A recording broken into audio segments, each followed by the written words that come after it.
Le laboratoire somatique s'en vient bientôt. On commence dans quelques semaines. Il reste encore des places. Et pour ceux et celles qui ne sont pas encore certaines de vouloir embarquer dans l'aventure, j'avais envie de vous proposer une expérience aujourd'hui, un exercice qui vous met en contact avec l'intelligence somatique, puis voir si ça réveille votre curiosité. Je vous invite dans votre prochaine conversation avec quelqu'un de garder 15-20% de votre attention tournée vers l'intérieur et d'être attentif au flot d'énergie qui circule en vous, à votre vitalité, qu'on appelle en yoga le prana.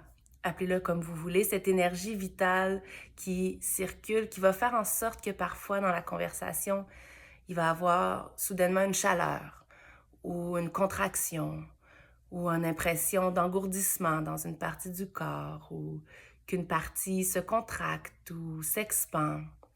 Un sentiment d'harmonie, au contraire, un sentiment de rigidité, de tension, peu importe. Portez une partie de votre attention.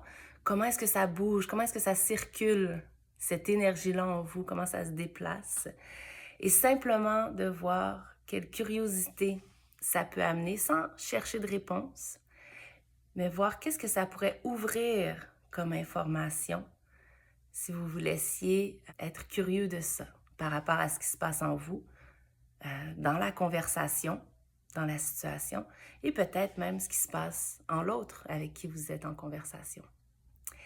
Pour le yoga, notre corps est cette enveloppe qui contient toutes nos sensations, un ensemble de corps solides, de corps subtils, et toutes les lois qui régissent nos souffles, nos émotions, nos sensations, nos désirs sont les mêmes lois qui régissent l'univers. Et dans les philosophies du yoga, avoir accès à son corps, être en contact avec ça pour le yogi, c'est d'être en contact avec la connaissance profonde de soi, une certaine sagesse innée, qui nous donne accès à toute la sagesse de l'univers. Je vous invite dans cette curiosité-là cette semaine. Puis, si vous avez envie de plus, évidemment, venez me rejoindre. On commence le 9 mars.